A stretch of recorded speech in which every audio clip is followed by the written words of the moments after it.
जो prostate enlargement के symptoms होते हैं बार बार पेशाब आना, पेशाब की धार कमज़ोर होना, रात को बार बार उठना। प्रोस्टेट कब प्रोस्टेट के कैंसर में चेंज हो जाता है? भगवान की जो कोई कैंसर दे रहा है तो ये दिया जाता है कि प्रोस्टेट का कैंसर है, जो ऑपरेशन सक्सेस करा नहीं सकते। रीजन टेक्निक FDA अप्रूव्ड है। स्मोकिंग और एल्कोहल का प्रोस्टेट पे कोई इफेक्ट आता है? मैस्टरबेशन की वजह से प्रोस्टेट कैंसर होता है। सेक्सोलॉजिस्ट, ये क्या होता है? कोई भी RMP झोला छाप सब अपने आप को सेक्सुअलाइज लिखते हैं। पहले के लोग थे बैठ के टॉयलेट करते थे, इसलिए प्रोस्टेट नहीं होता। देखिए, पब्लिक टॉयलेट यूज़ करने से UTI नहीं होता। सेक्स के बाद आपको हमेशा यूरिनेशन करना ही चाहिए कि मेंस्ट्रुअल टाइम में हमेशा UTI के चांसेस ज़्यादा होते हैं। यूटीआई खुद ठीक हो जाता है, डॉक्टर के पास जाने की जरूरत नहीं पड़ती।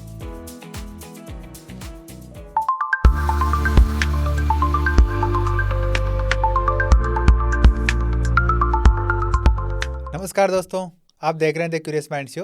यहाँ पर हम हमारे माइंड में होने वाली क्यूरियोसिटी को एक्सप्लोर करते हैं। आज के हमारे मेहमान हैं एक यूरोलॉजिस्ट, साथ में एंड्रोलॉजिस्ट भी है। उनका नाम है डॉक्टर अंकित कयाल। उन्होंने अपना MBBS SMS medical college Jaipur से कंप्लीट किया। उसके बाद MS इन जनरल सर्जरी और MCH in urology government medical college Kolkata से कंप्लीट किया। वो अब तक 15,000 से भी ज़्यादा एडवांस्ड एंडोस्कोपिक और लेजर सर्जरीज कर चुके हैं। आज हम उनसे बात करेंगे प्रोस्टेट हेल्थ के बारे में, जो कि पुरुषों में बहुत बड़ी प्रॉब्लम्स होती है। तो चलिए उनका स्वागत करते हैं। वेलकम सर, आपसे मैं उसके लिए बहुत बहुत धन्यवाद। थैंक यू बुलाने के लिए मुझे। एक तो वर्ड होता है यूरोलॉजिस्ट और एक एंड्रोलॉजिस्ट, आप दोनों हो, तो इन दोनों में क्या डिफरेंस है? देखिए, डिग्री एक ही होती है यूरोलॉजी और एंड्रोलॉजी की। यूरोलॉजी में जो किडनी से लेके किडनी, यूरेटर, प्रोस्टेट, पेनिस, इस सब टेस्टिस, इस सब से लेके सारी बीमारियां के लिए होता है। और इन चीज़ों का जो फंक्शनल और सेक्सुअल जो डिजीज़ होती है उसका जो ट्रीटमेंट होता है वो एंड्रोलॉजी में आता है। तो ये एक ही पार्ट है। इन दोनों की एजुकेशन हमें हमारी MCS डिग्री के दौरान सिखाया जाता है। अच्छा, तो आज अपन बात करेंगे प्रोस्टेट के बारे में, प्रोस्टेट हेल्थ के बारे में। तो सबसे पहले बताओ, प्रोस्टेट क्या होता है? प्रोस्टेट एक ग्रंथि होती है जो हमारे यूरिनरी ब्लैडर और पेनिस के बीच में स्थित होती है। यूरेथ्रा के चारों ओर ही होती है। यह सभी आदमियों में पाई जाती है। इसका क्या काम होता है? इसका जो यूजुअली काम है वो है सीमेन का वॉल्यूम बनाना। सीमेन जो होता है हमारा, जो स्पर्म बनते हैं वो आते हैं टेस्टिस से निकल के। उसका जो वॉल्यूम का जो बनाने का काम है वो हमारा प्रोस्टेट करता है। जैसे इसमें प्रॉब्लम होती है कभी, तो कोई एज का होता है कि इस एज के बाद में प्रॉब्लम्स पड़ना शुरू हो जाएगी इसके अंदर? यूजुअली जो प्रोस्टेट होती है वो हमारे जन्म से ही होती है, पर इसका जो साइज़ का जो बढ़ना होता है तेज़ी से, वो 50 साल के बाद होता है अक्सर, और 60 साल की उम्र में काफ़ी तेज़ी से बढ़ती है। तो यंग में कम होता है मतलब? यंग में जो होता है प्रोस्टेट तो होता है, पर एनलार्जमेंट कम होता है। जो एनलार्जमेंट की गति है वो 50 साल के बाद ज़्यादा तेज़ होती है। एनलार्जमेंट वर्ड बोला आपने, जो प्रोस्टेट एनलार्जमेंट, ये क्या होता है एक्चुअली? इसके बारे में थोड़ा आप ओपन करके बताओ। प्रोस्टेट जो ग्रंथि मैंने जैसे बताया कि यूरेथ्रा के चारों ओर सराउंडिंग होती है। ब्लैडर से हमारा यूरिन निकलता है, पेनिस के थ्रू बाहर आता है। तो ये प्रोस्टेट जो ग्रंथि होती है ये यूरेथ्रा के चारों तरफ है। तो ये अगर साइज़ में बढ़ जाएगी तो ये जो यूरेथ्रा का मार्ग है उसको रुकावट करती है। तो ये जो यूरेथ्रा के मार्ग में रुकावट होती है, इससे हमें प्रोस्टेट के सिम्टम्स डेवलप होते हैं। तो ये नेचुरल प्रोसेस है या फिर कोई बीमारी का लक्षण है? देखिए, प्रोस्टेट का बढ़ना एक नेचुरल प्रोसेस है। ये सभी पेशेंट्स, मतलब सभी आदमियों में प्रोस्टेट होती है। ये धीरे धीरे सभी में बढ़ती है। किसी में तेज़ी से बढ़ती है और किसी में कम तेज़ी से बढ़ती है। अच्छा, तो इसके सिम्टम्स कैसे पता चले इंसान को कि ये सिम्टम्स प्रोस्टेट के सिम्टम है या किसी और बीमारी के सिम्टम है? जो प्रोस्टेट एनलार्जमेंट के सिम्टम्स होते हैं वो यूजुअली इस तरह से होते हैं: बार बार पेशाब आना, पेशाब की धार कमज़ोर होना, रात को बार बार उठना। दूसरा, जो पेशाब हमेशा ऐसा लगना कि पेशाब मेरा पूरा नहीं हो रहा है, या पेशाब की धार है वो टूट टूट के आ रही है। इस तरह के सिम्टम्स होते हैं। तो ये सिम्टम्स प्रोस्टेट के अलावा किसी और बीमारी के भी हो सकते हैं? ये ब्लैडर ओवर एक्टिविटी एक होती है, उसमें भी हो सकते हैं। या यूरेथ्रल जो एक स्ट्रक्चर है, एक रुकावट का एक और कारण होता है, यूरेथ्रा में स्ट्रक्चर बन जाए किसी वजह से, तो उसमें भी इस तरह के लक्षण होते हैं। अच्छा, किसी की लाइफ स्टाइल और डाइट भी क्या प्रोस्टेट एनलार्जमेंट का रीजन बन सकती है? हाँ, अगर आप सीडेंटरी लाइफ स्टाइल यूज़ करते हैं तो आपके प्रोस्टेट के सिम्टम्स हैं वो जल्दी डेवलप होते हैं। जो प्रोस्टेट के जो सिम्टम्स हैं जैसे मैंने बताए थे, वो सिम्टम अगर आपको 60 साल की उम्र में आना है तो 50 साल की उम्र में आ जाएंगे। ओबेसिटी एक बहुत ही इंपॉर्टेंट फैक्टर है इसमें। ओबेस पेशेंट्स में इस तरह के सिम्टम्स काफ़ी जल्दी डेवलप होते हैं। और डाइट में अगर जैसे आप जंक फूड खाते हैं, स्पाइसी फूड ज़्यादा खाते हैं, स्मोकिंग, अल्कोहल लेते हैं, तो आपको प्रोस्टेट वाले सिम्टम्स अर्ली डेवलप होते हैं। अच्छा, वो प्रोस्टेट कब प्रोस्टेट के कैंसर में चेंज हो जाता है? देखिए, जो हर प्रोस्टेट एनलार्जमेंट कैंसर नहीं होता। प्रोस्टेट कैंसर और प्रोस्टेट एनलार्जमेंट के हालांकि सिम्टम्स सेम होते हैं, पर उसी को डिफ्रेंशिएट करने के लिए हम कुछ टेस्ट करते हैं। इसीलिए हम पेशेंट्स को ये जागरूकता फैलाते हैं कब वो चेंज होता है, क्योंकि आपको सिम्टम्स सेम लगते हैं बीपीएच के। वो कुछ एक पीएसए, एक प्रोस्टेटिक स्पेसिफिक एंटीजन का एक टेस्ट होता है, उसकी वजह से उससे हम टेस्ट करते हैं कि पेशेंट को कैंसर है या नहीं है। दूसरा, ये जो कई कारण होते हैं, जेनेटिक, आनुवंशिक कारण, हेरिडिटरी कारण, उनकी वजह से प्रोस्टेट कैंसर होता है। अच्छा, तो प्रोस्टेट कैंसर होने के बाद में कि ऐसा क्या डिफरेंस होता है दोनों में, कि ये तो प्रोस्टेट जो नॉर्मल एनलार्जमेंट होता है और एक कैंसर के बाद इतना डिफरेंस आ जाता है सिम्टम्स में? देखिए, कैंसर जो बीमारी होती है किसी भी अंग की, उसमें ये होता है कि वो बहुत तेज़ी से ग्रोथ कर रही है। हम्म। ऐसे ही अगर प्रोस्टेट की बीमारी में प्रोस्टेट कैंसर होगा तो बहुत तेज़ी से ग्रोथ होगा और साथ के साथ उसमें ब्लीडिंग होने की संभावना रहती है। और प्रोस्टेट कैंसर अगर फैलाव होता है तो बोन्स में जाता है, तो बोन फ्रैक्चर होने के चांसेस रहते हैं, स्पाइनल इंजरीज के चांसेस रहते हैं पेशेंट्स हम्म। में। तो उससे उसमें जो लाइफ स्टाइल में काफ़ी चेंज आता है। पर प्रोस्टेट कैंसर ऐसी एक बीमारी है जो बहुत स्लो ग्रो करती है बाकी कैंसर की तुलना में। तो इसका इलाज अगर हम टाइम से करें या इसका अर्ली डिटेक्शन हम करें तो जो पेशेंट की नॉर्मल लाइफ स्टाइल आराम से चलती है। अच्छा, अर्ली डिटेक्शन के लिए कौन कौन से टेस्ट करवाने चाहिए? यूजुअली जो मोस्ट कॉमन टेस्ट होता है वो होता है पीएसए, हम्म। प्रोस्टेटिक स्पेसिफिक एंटीजन टेस्ट जो होता है। दूसरा, उसके बेस पे ही हम आगे करते हैं कि हमें एमआरआई करानी है या बायोप्सी करवानी है कंफर्मेशन के लिए। वो सही पीएसए क्या होता है? पीएसए में ऐसा क्या होता है? पीएसए एक स्पेसिफिक एंटीजन टेस्ट है जो केवल प्रोस्टेट से ही सीक्रेट होता है, अच्छा, जो कैंसरस बीमारी में तेजी से बढ़ता है। तो उससे हमें पता चल जाता है कि इस पेशेंट के कैंसर के चांसेस। ये टेस्ट रिलायबल है? इसको हाँ, काफ़ी रिलायबल है, काफ़ी हाईली सेंसिटिव और हाईली स्पेसिफिक टेस्ट है ये। इसको कितनी बार करवा सकते हैं? ऐसे जैसे सीबीसी अपन करवाते हैं नॉर्मल जांच के लिए, तो एक दिन छोड़ के एक दिन करवा लेते हैं, लेकिन ऐसा इसमें भी ऐसा होता है नहीं क्या? नहीं, इसमें ये रिकमेंडेशन जो है वो है कि 60 ईयर्स से ऊपर जो पेशेंट है जिनमें एलयूटीएस, लोअर यूरिनरी ट्रैक्ट सिम्टम्स हैं, जो प्रोस्टेट वाले जो सिम्टम्स हैं, उनमें ईयरली ये टेस्ट कराना चाहिए। इसके अलावा एक प्रोस्टेट का कोई एक हम सुनते हैं कि डिजिटल एग्जामिनेशन करते हैं रेक्टल के द्वारा, हाँ, इसमें क्या होता है? डिजिटल रेक्टली एग्जामिनेशन जो होता है वो थोड़ा सा अनईजी प्रक्रिया है। उसमें क्या होता है कि लैट्रिन के रास्ते डॉक्टर प्रोस्टेट की साइज़ नापने की और उसकी कैंसर प्रवृत्ति है जानने के लिए वो उंगली लगा के टेस्ट करता है। पर उस थोड़ा सा पेनफुल होता है, तो आजकल वो थोड़ा सा कम हो गया है वो करना। उसकी जगह जो एडवांस टेक्निक आई हैं, वो एमआरआई कर सकते हैं या बायोप्सी कर ले, सोनोग्राफी कर ले जाते हैं। अगर किसी का एनलार्जमेंट से कैंसर तक पहुंच गया तो उसको प्रिवेंट किया जा सकता है? देखिए, जो प्रोस्टेट का कैंसर होता है वो काफ़ी स्लो ग्रोइंग कैंसर होता है। बाकी कैंसर की तुलना में, या किडनी के कैंसर हुए, लंग कैंसर हुए, उसकी तुलना में काफ़ी प्रोस्टेट का कैंसर स्लो ग्रोइंग कैंसर होता है। तो अगर किसी को कोई कैंसर हो रहा है, भगवान किसी को कोई कैंसर दे रहा है, तो ये दिया जाता है कि प्रोस्टेट का कैंसर दे, क्योंकि उससे इतना नुकसान नहीं होगा जितना बाकी कैंसर से होगा। पर जो प्रोस्टेट का कैंसर होता है, इसका अगर आप ट्रीटमेंट्स टाइमली शुरू कर दें तो आप अपनी बिल्कुल नॉर्मल लाइफ जी सकते हैं। अच्छा, अर्ली डायग्नोसिस हो अर्ली जाता है। डायग्नोसिस अगर इसका हो जाता है तो आप पूरी नॉर्मल लाइफ जी सकते हैं। इसके अलावा जो अलग टेस्ट होते हैं जैसे अल्ट्रासाउंड हो गई, एमआरआई हो गई, ये भी रिलायबल है इसके लिए? ये भी काम करते हैं ये भी इसमें? रिलायबल है, पर ये तभी किए जाते हैं जब पीएसए टेस्ट बढ़ा हुआ होता है। पीएसए अगर हम्म। बढ़ा हुआ है तो फिर हम अल्ट्रासाउंड, जो ट्रांसरेक्टल अल्ट्रासाउंड है वो करते हैं, या फिर MP MRI, prostatic specific MRI होती है, हम्म। वो की जाती है। और अभी आपने बताया था बायोप्सी, इसकी कब जरूरत पड़ती है? इसकी बायोप्सी की ज़रूरत पड़ती है जब हमें कंफर्मेशन चाहिए होता है यहाँ प्रोसीजर के लिए, तो हम ट्रस्ट गाइडेड जो रेक्टल प्रोब से बायोप्सी करते हैं। अगर मान लो किसी को बीपीएच डायग्नोस हो गया, तो फिर उसका इस टेस्ट के बाद में आप डायग्नोस कर लिए तो क्या इलाज है उसका? देखिए, कोई भी बीपीएच का अगर पेशेंट्स आता है सिम्टम्स के अकॉर्डिंग, सबसे पहले हम उसका बेसिक टेस्ट करते हैं। यूरोफ्लोमेट्री हुआ, पीएसए हुआ, सोनोग्राफी हम्म। हुआ, ठीक है। उस बेस पे हम सबसे पहले उसका मेडिकल मैनेजमेंट करते हैं। मोर देन 60% जो केसेस होते हैं वो मेडिकल मैनेजमेंट से ठीक हो जाते हैं, ठीक है। मेडिकल मैनेजमेंट में कुछ आता है लाइफ स्टाइल मॉडिफिकेशन, कुछ आता है डाइटरी चेंजेस, कुछ योगा प्रक्रियाएं आती है, और कुछ ये मेडिसिन चलती हैं।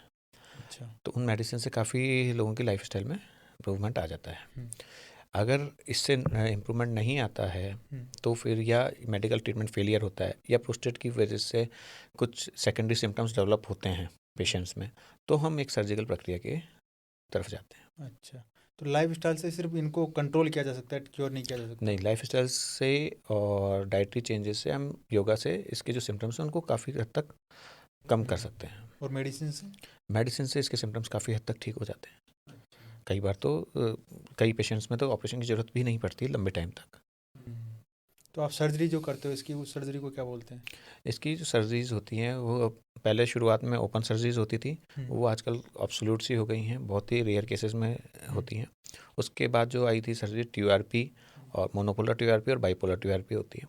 उसके बाद लेज़र से हॉलैप और थूलैप प्रक्रिया होती है। और आजकल कुछ नई टेक्निक्स भी आई हैं, उनसे भी प्रोस्टेट का ट्रीटमेंट किया जाता है। तो सबके बारे में थोड़ा थोड़ा एक एक बताओ। जैसे आपने TURP बताया, उसके बारे में थोड़ा बताओ। टीयूआरपी जो प्रक्रिया है उसमें क्या करते हैं, टीयूआरपी होता है transurethral resection of prostate.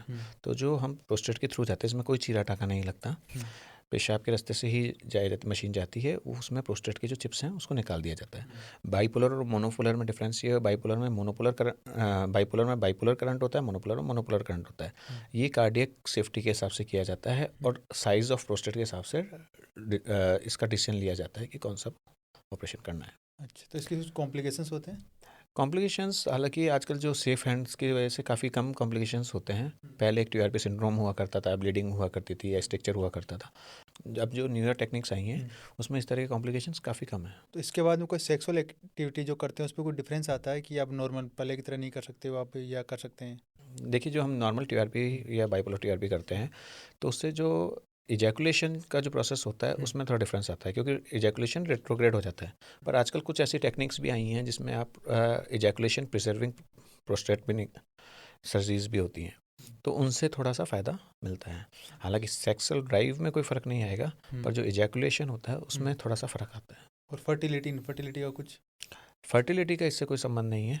पर क्योंकि ये जो यूजुअली जो ये टीयूआरपी और ये जो जितने प्रोसीजर हैं ये 50 साल से ज़्यादा उम्र में ही किए जाते हैं, तो बहुत ही कम ऐसे केसेस आते हैं, रेयरली ऐसा कोई होता है जिसको फर्टाइलिटी की ज़रूरत होती है। पर ऐसा नहीं है कि इसके बाद आप इनफर्टाइल हो जाएं, ऐसा कुछ नहीं है। अच्छा, और मान लो एक बार ये सर्जरी किसी ने करवा ली तो दोबारा भी इसको ज़रूरत पड़ सकती है इसकी? दोबारा कुछ केसेस, बहुत ही कम केसेस में, लेस देन 3% केसेस में इसकी दोबारा ज़रूरत पड़ सकती है। कई बार ये होता है कि जो ब्लैडर नेक स्ट्रक्चर बन जाता है या कोई एक लोब होता है, जो पहले 3 लोब होते हैं जैसे median lobe, lateral lobe, apical lobe, तो कुछ लोब एकदम से वापस बढ़ जाएँ, तेज़ी से बढ़ जाएँ तो हो सकता है, या फिर कोई यूरिथ्रा में स्ट्रक्चर बन जाए, तो इस तरह दोबारा ऑपरेशन की कई बार ज़रूरत पड़ सकती है। अच्छा, और TURP के अलावा और कौन सी सर्जरीज आप करते हैं? मैं टीआरपी करता हूँ, हॉलैप करता हूँ, थूलैप करता हूँ। दूसरा जो आजकल लेटेस्ट 4 टेक्निक्स नई आई हैं उसमें प्रोस्टेटिक आर्टरी एम्बोलाइजेशन एक टेक्निक है जिसमें सर्जरी नहीं करी जाती, जो प्रोस्टेट की आर्टरी होती है उसको एम्बोलाइज कर दिया जाता है, उससे भी प्रोस्टेट सिकुड़ जाता है। एम्बुलाइज मतलब? एम्बोलाइजेशन मतलब होता है जो फीडिंग वेसल होती है, हमारे शरीर में हर चीज़ के लिए कोई ब्लड सप्लाई होती है, तो जो ब्लड सप्लाई प्रोस्टेट को जा रही है उसको रोकना, उसको एम्बोलाइजेशन कहते हैं, तो उसको रोक दिया जाता है। दूसरी जो टेक्निक आई है वो है यूरोलिफ्ट या प्रोस्टालिफ्ट बोलते हैं। उसमें जो प्रोस्टेट है उसमें एक प्रोसीजर होता है, उसमें प्रोस्टेट को डिटैच करते हैं, निकाला नहीं जाता उसको प्रोस्टेट को, पर उसको साइड से रास्ता चौड़ा कर दिया जाता है क्लिप्स लगा के। तीसरी जो टेक्निक है वो है आई टिंट प्रोसीजर है। अच्छा, उसमें जो प्रोसीजर होता है उसमें मेटेलिक निटिनॉल की बास्केट आती है, निटिनॉल बास्केट से उसको चौड़ा कर दिया जाता है। चौथा जो प्रोसीजर आजकल काफ़ी कॉमन हो रहा है और पॉपुलर भी हो रहा है वो रेज़म टेक्निक है। उसमें वाटर वेपर थेरेपी होती है, वाटर वेपर थेरेपी लगाई जाती है, तो उस वजह से प्रोस्टेट धीरे धीरे अपने आप सिकुड़ जाता है। अच्छा, उसमें ऑपरेशन की जरूरत ही नहीं उसमें पड़ती? ऑपरेशन की जरूरत नहीं होती, दूरबीन से सिकुड़ जाता है। ये अच्छा। अधिकतर उन लोगों के लिए किया जाते हैं, ये जो नई थेरेपीज़ आई हैं जो ऑपरेशन सक्सेस करा नहीं सकते हैं। जैसे क्या 70 साल, 80 साल, 90 साल के कोई पेशेंट्स जो होते हैं उनमें कार्डियक कॉमोर्बिडिटीज़ होती हैं, मल्टीपल पहले ऑपरेशन हुए हुए होते हैं, जो ठीक से चल फिर नहीं सकते या उनके पैर भी नहीं मोड़ सकते हैं, लंबे टाइम तक, जिनको हमें ऐसा लगता है कि मॉर्बिडेंट कंडीशन है, डिफ़िकल्ट सिचुएशन हो सकती है ऑपरेशन में, उनके लिए ये प्रोसीजर काफ़ी पॉपुलराइज है। तो एज के हिसाब से कौन सी बेस्ट रहती है, कौन सी सर्जरी अगर करवाई? देखिए, अगर आपको सर्जरी का चुनाव करना है तो आप अपने यूरोलॉजिस्ट से मिलिए। यूरोलॉजिस्ट आपके लिए जो चूज़ करता है वो बेस्ट है। आप सारे ऑप्शन समझ लीजिए कौन कौन से ऑप्शन है जो आपके बजट में फिट बैठता हो या जो आपके पेशेंट के लिए फिट हो, वो उस अकॉर्डिंग चूज़ कर लीजिए। ठीक है, एज का ऐसा नहीं होता, कई बार 90 साल में भी बहुत फिट हैं तो आप उसमें टीआरपी कर सकते हैं। अगर प्रोस्टेट बहुत बड़ा है तो उसमें आप लेज़र से करेंगे। अगर पेशेंट को कोमोर्बिडिटीज़ है या पेशेंट ब्लड थिनर्स पे है तो आप लेज़र करेंगे, या पेशेंट को ओटी झेल ही नहीं सकता बिल्कुल, तो उसके लिए जो एडवांस मैंने प्रोसीजर बनाया यूरोलिफ्ट या रेज़म्स वो करेंगे। अगर ब्लीडिंग काफ़ी पेशेंट में ऐसा प्रोस्टेट है जो बहुत ज़्यादा ब्लीड करता है तो प्रोस्टेटिक आर्टरी एम्बोलाइजेशन की तरफ जाएंगे। अच्छा, ये रेज़म टेक्निक एफडी अप्रूव्ड है। जो आपने रेजिम बताई कि ये FD अप्रूव्ड है, तो इसमें भी क्या ऐसा है क्या कि जैसे 50 से ऊपर वाले हैं जो सर्जरी और नहीं करवा पा रहे, बड़ी सर्जरी, इस वजह से उन्हीं को करवाना पड़ रहा है ये, या फिर किसी और यंग एज में उसको भी ये करवा सकते हैं? नहीं, यंग एज के लिए नहीं होता, ये जो बनी है ये उन पेशेंट्स के लिए ही बनी है जो ओल्ड एज के पेशेंट हैं जिनमें मल्टीपल कोमोर्बिडिटीज़ हैं, और दूसरा जिनके लिए टीआरपी और हॉलैप सही नहीं है, उन पेशेंट्स के लिए रिजम्स किया जाता है। अच्छा, ये जितनी भी आपने सर्जरीज बताई ये मिनिमली इन्वेजिव होती है क्या? हाँ, ये सारी मिनिमली इन्वेजिव सर्जरीज होती है। मिनिमली इन्वेजिव का मतलब ये होता है कि इसमें आपके कोई चीरा टाका नहीं आता है, और पेशेंट को विद इन 24 आवर्स ही हम डिस्चार्ज कर देते हैं। किसी किसी के केस में 48 आवर्स रखना पड़ता है। अच्छा, और बिल्कुल ये जो एडवांस टेलीस्कोप और मशीन्स आई हैं उनके थ्रू ये सर्जरीज होती हैं। आपने अभी सर्जरीज के बारे में बताई जो प्रोस्टेट के लिए होती है, तो इनका टाइम का कुछ ऐसे होता है कि कोई 10 मिनट में हो रही है, कोई 20 मिनट में हो रही है, 50 मिनट, कितना टाइम लगता है इनमें? जो एडवांस सर्जरीज जो नहीं मैंने बताई आपको, रेजम्स या पोस्टर लिफ्ट, ये तो 10 मिनट्स की सर्जरीज हैं। ठीक है, जो मोनोपोलर टीआरपी या हॉलैप सर्जरी होती है ये यूजुअली हम मैक्सिमम 90 मिनट्स तक ही करते हैं। तो यूजुअल आप मान लीजिए डिपेंड करता है कि आप कौन सा प्रोसीजर कर रहे हैं, 10 मिनट से लेके हाफ एन आवर या 90 मिनट्स तक की सर्जरीज होती हैं। अच्छा, जो नेचुरली जो आयुर्वेदिक और अलग अलग ट्रीटमेंट होते हैं अलग अलग पैथीज के, ये इसमें कारगर है, काम करते हैं इसमें? देखिए, कुछ नेचुरल थेरेपीज़ होती हैं, कुछ कारगर होती हैं, पर ये आपको एक डॉक्टर की सलाह से ही लेनी चाहिए, क्योंकि इसका सेफ्टी मार्जिन काफ़ी कम होता है। कि आप एक क्वालिफाइड डॉक्टर से मिलिए, उनकी देखरेख में ही ये ट्रीटमेंट शुरू करिए। कई बार देखते हैं हर जगह जैसे स्टेशन पर है, कहीं पर्चे लगे होते हैं कि आइए दिखाइए हम इसको ठीक कर देंगे। नहीं, देखिए वो तो आप अपनी जान खतरे में डाल रहे हैं, नीम हकीम खान जाने खतरा, तो वो तो आप अपनी पर्सनल चॉइस है, पर मैं उस चीज़ के लिए मना करूँगा आपको। आप किसी भी क्वालिफाइड एमसीएच यूरोलॉजिस्ट से मिलिए, फिर ट्रीटमेंट स्टार्ट करिए। प्रोस्टेट हेल्थ अच्छी रखने के लिए कौन सी डाइट बेस्ट होती है? प्रोस्टेट हेल्थ अच्छी रखने के लिए सबसे बेस्ट है आप वेजिटेबल्स, ग्रीन लीफी जो वेजिटेबल्स हैं वो लीजिए। जो टोमेटोज़ काफ़ी अच्छा माना जाता है। दूसरा, क्योंकि उसमें लाइकोपिन होता है। ठीक है, जो ओमेगा 3 फैटी एसिड्स वाली जो जिन चीज़ों में ओमेगा 3 फैटी एसिड्स पाया जाता है वो थोड़ा बेनिफिशियल माना गया है प्रोस्टेट के लिए। रेगुलर एक्सरसाइज और जो हेल्दी वेट मेंटेन करते हैं उनके लिए? देखिए, मैंने पहले भी कहा था, ओबेसिटी जो होती है वो हार्मोन इम्बैलेंस करती है, और ओबेसिटी की वजह से जो प्रोस्टेट वाले सिम्टम्स होते हैं, जो ब्लैडर इरिटेशन वाले सिम्टम्स होते हैं, वो काफ़ी बढ़ जाते हैं। स्मोकिंग और एल्कोहल का प्रोस्टेट पे कोई इफेक्ट आता है? डेफिनेटली, स्मोकिंग जो होती है वो कैंसर को बढ़ाती है, और जो अल्कोहल होती है वो ब्लैडर ओवर एक्टिविटी को बढ़ाती है। तो जो प्रोस्टेट वाले जो सिम्टम्स होते हैं वो काफ़ी बढ़ जाते हैं। स्मोकिंग एल्कोहल की वजह से? जी बिल्कुल। किसी को डिहाइड्रेशन रह रहा है कम पानी पीने की वजह से, तो इसकी वजह से प्रोस्टेट पे इफेक्ट आता है? देखिए, अगर कोई भी आदमी कम पानी पिएगा तो डिहाइड्रेशन होगा, तो यूरिन जो होगा उसका कंसनट्रेटेड आएगा। जो कंसनट्रेटेड यूरिन कभी भी आता है तो वो ब्लैडर को इरिटेट करता है, तो ब्लैडर को इरिटेट करेगा तो ब्लैडर इरिटेशन के जो सिम्टम्स होते हैं प्रोस्टेट के सिम्टम्स ऑलमोस्ट सेम से ही होते हैं। तो आपको प्रोस्टेट के सिम्टम्स बढ़ेंगे ही, प्रॉब्लम ज़्यादा ही होंगी। सेक्सुअल एक्टिविटी और प्रोस्टेट हेल्थ का आपस में क्या कनेक्शन है? कुछ कनेक्शन है इन दोनों के बीच में? सेक्सुअल एक्टिविटी में ये माना जाता है जितने अगर आपके इजैकुलेशंस ज़्यादा होंगे तो प्रोस्टेट हेल्थ के लिए बेनिफिशियल है। हालांकि अमेरिकन और यूरोपियन गाइडलाइन में कोई क्लियर कट लाइन नहीं लिख रखी है इसके लिए, पर भी ऐसा कुछ स्टडीज़ में, रिसर्च में लिखा गया है कि जितने ज़्यादा इजैकुलेशंस होते हैं वो प्रोस्टेट हेल्थ में हेल्पफुल होते हैं। अच्छा, ये तो पॉजिटिव है, कुछ नेगेटिव इफेक्ट? नहीं, नेगेटिव ऐसा कोई नहीं है, पर अगर आप अनप्रोटेक्टेड सेक्स करते हैं तो अगर आपको यूटीआई ज़्यादा होता है या सेक्सुअली ट्रांसमिटेड डिजीज ज़्यादा होती हैं तो प्रोस्टेट के सिम्टम्स आपको ज़्यादा फ्लेयर होंगे, और प्रोस्टेट में एब्सेस या इन्फेक्शन भी हो सकता है। यूटीआई की वजह से प्रोस्टेट बढ़ने के चांसेस जी, होते हैं? बिल्कुल डेफिनेटली प्रोस्टेट बढ़ने के चांसेस नहीं होते, पर प्रोस्टेट के सिम्टम्स ज़्यादा होते हैं। कुछ जवान लोग जो आपने देखे होंगे 30 से 50 साल के उम्र के लोग, उनमें प्रोस्टेट के सिम्टम्स होते हैं। एक्चुअल में प्रोस्टेट एनलार्जमेंट के सिम्टम्स नहीं होते, वो जो सिम्टम्स होते हैं वो प्रोस्टेट इन्फेक्शन के सिम्टम्स होते हैं, जिसको प्रोस्टेटाइटिस, प्रोस्टेटिक एब्सेस या सीपीपीएस कहते हैं उसको। तो उनको कैसे ठीक किया जा सकता है? उनका भी सेम ट्रीटमेंट होता है, उसमें लाइफ स्टाइल मॉडिफिकेशन किया जाता है, कुछ डाइटरी चेंजेस किए जाते हैं, और कुछ जो मेडिसिन आती हैं वो उन मेडिसिन से ही ठीक किया जाता है। उनके लिए यूजुअली ऑपरेशन की ज़रूरत नहीं पड़ती अनटिल अनलेस जब तक एब्सेस नहीं बन जाए। कुछ मिथ और फैक्ट है, आप उनको बताना कि कौन सा मिथ है कौन सा फैक्ट है। प्रोस्टेट एनलार्जमेंट हो गया मतलब कैंसर हो गया? नहीं नहीं, ये मिथ है, बहुत बड़ा मिथ है। प्रोस्टेट एनलार्जमेंट अलग चीज़ है और प्रोस्टेट कैंसर बिल्कुल अलग चीज़ है। मैस्टरबेशन की वजह से प्रोस्टेट कैंसर होता है या प्रोस्टेट एनलार्जमेंट होता है? देखिए, ये बहुत ही कॉमन पूछे जाने वाला सवाल है, जो अक्सर ऑलमोस्ट 10 में से 6 पेशेंट्स, यंग पेशेंट्स ये पूछते हैं। मास्टरबेशन से का प्रोस्टेट कैंसर से कोई रिलेशन नहीं है, एनलार्जमेंट से भी कोई कनेक्शन कोई नहीं? रिलेशन नहीं। सेक्सुअल वीकनेस होती है तो मतलब समझते हैं कि प्रोस्टेट की कोई प्रॉब्लम इस वजह से सेक्सुअल वीकनेस हो रही है? नहीं, सेक्सुअल वीकनेस का कोई किसी प्रकार का कोई फ़र्क नहीं है, पर सीमेन वॉल्यूम का प्रोस्टेटिक हेल्थ से फ़र्क पड़ सकता है, क्योंकि जो सेमिनल वेसिकल और प्रोस्टेट का जो सिक्रेशंस होते हैं वो सीमेंस में इंक्लूड होते हैं। तो अगर प्रोस्टेट का आपका इन्फेक्शन है तो सीमेन की क्वालिटी ख़राब आएगी। अच्छा, एक और मिथ और फैक्ट बताना आप। प्रोस्टेट होती है एल्डरली मैन में होती है, ये यंग एज में नहीं हो सकती। नहीं, यंग प्रोस्टेट सभी में होती है, पर प्रोस्टेट के जो सिम्टम्स होते हैं यंग एज में हो रहे हैं तो यूजुअली वो इन्फेक्शन के सिम्टम्स हैं, और अगर वो ओल्ड एज में हो रहे हैं 50 से ज़्यादा तो वो प्रोस्टेट एनलार्जमेंट के सिम्टम्स हैं। स्ट्रेस की वजह से प्रोस्टेट पर कोई इफेक्ट आता है, वर्स करता है स्ट्रेस? स्ट्रेस की वजह से तो यूरिनरी ब्लैडर पर काफ़ी इफेक्ट पड़ता है, तो जो ब्लैडर इरिटेशन के जो सिम्टम्स होते हैं वो बढ़ जाते हैं। तो जो प्रोस्टेट के जो सिम्टम्स होते हैं वो कॉमन ही सेम ही होते हैं, तो वो सिम्टम्स आपको ज़्यादा बढ़ जाते हैं। अक्सर ये देखा गया है जब स्ट्रेस में कई पेशेंट जो स्ट्रेस की वजह से उनका एक्यूट रिटेंशन ऑफ यूरिन भी हो जाता है।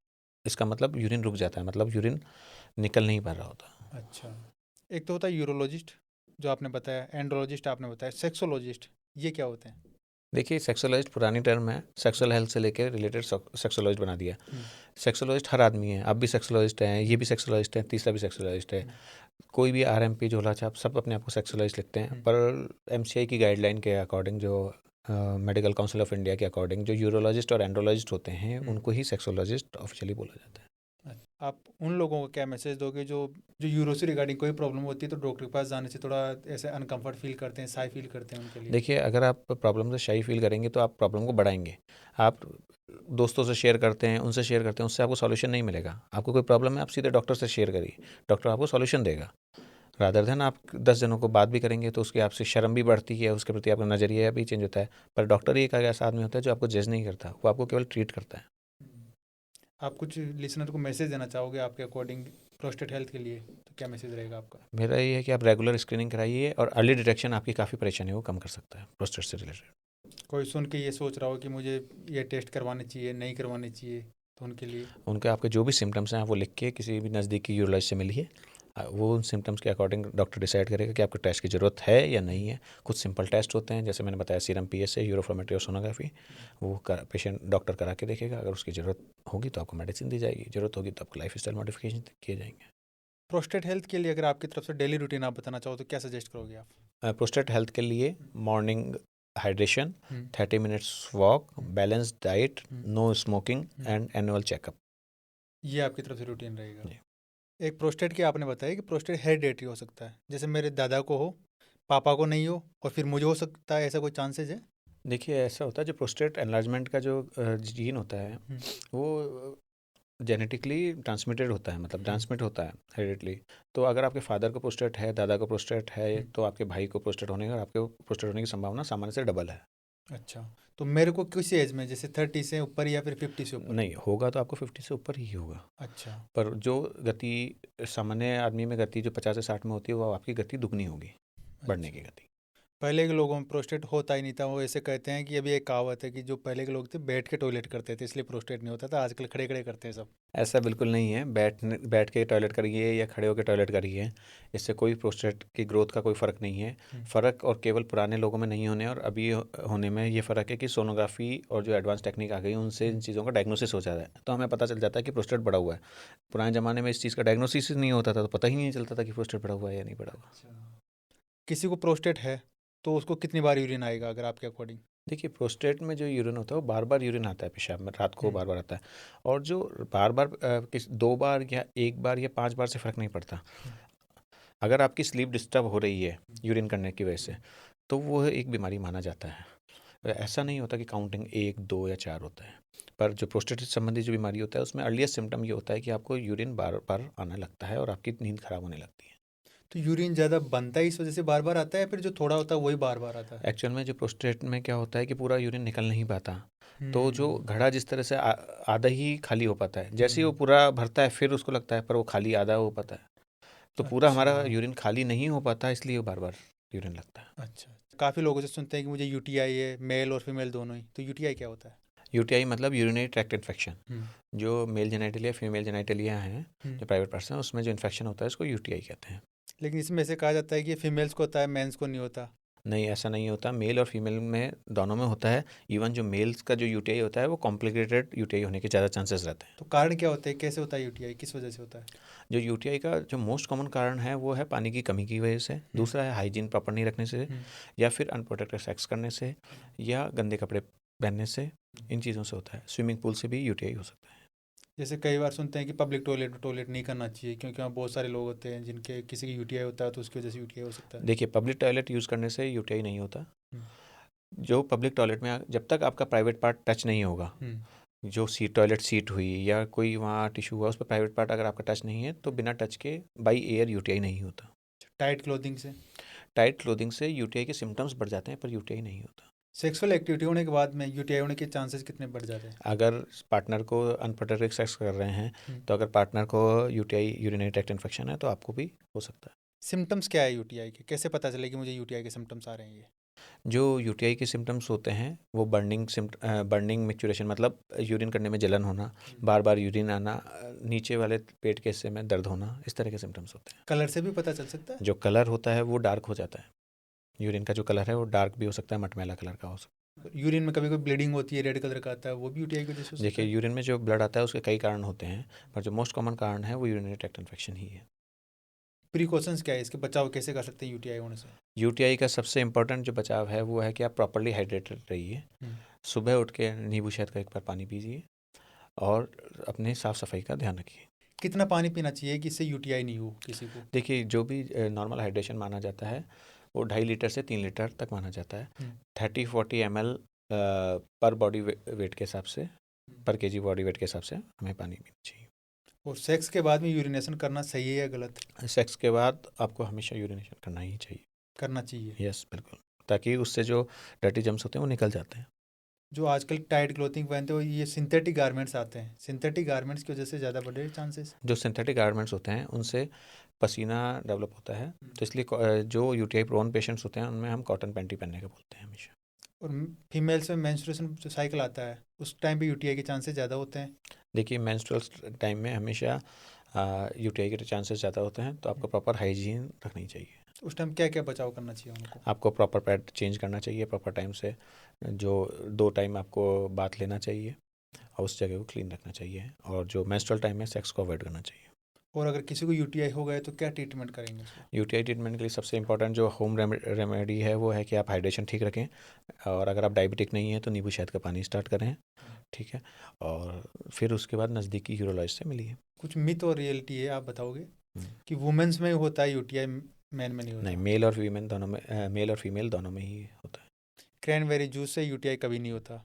क्रैनबेरी जो ओरिजिनल जूस पीते हो आप, उससे यूटीआई के चांसेस कम होते हैं, पर ऐसा नहीं है कि यूटीआई नहीं होता। दूसरी चीज़, जो क्रैनबेरी एक्सट्रैक्ट लेना होता है उसके लिए, ना कि जो क्रैनबेरी के एसेंस जो बाहर मिलते हैं वो लेना होता है। आपको जो पैकेट फूड ड्रिंक है उनसे कोई फ़ायदा नहीं होने वाला है, आपको क्रैनबेरी ओरिजिनल एक्सट्रैक्ट लेना है तो उससे आपको फ़ायदा होगा। मतलब ये तो बात सच है, क्रैनबेरी वाली बात तो सच है।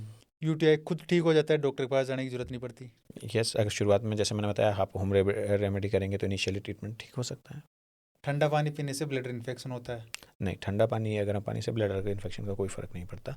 ब्लैडर इन्फेक्शन में पानी की पीएच, यूरिन की पीएच से फ़र्क पड़ता है। थैंक यू सर, आपसे मैं उसके लिए बहुत बहुत धन्यवाद। आज का अपना सेशन था प्रोस्टेट हेल्थ के ऊपर। अगर आपको किसी और टॉपिक पे, किसी भी हेल्थ से रिगार्डिंग कोई सा भी क्वेश्चंस आपके मन में हो तो आप कमेंट के माध्यम से बता सकते हो। तो तब तक के लिए बी क्यूरियस विद श्रीराम।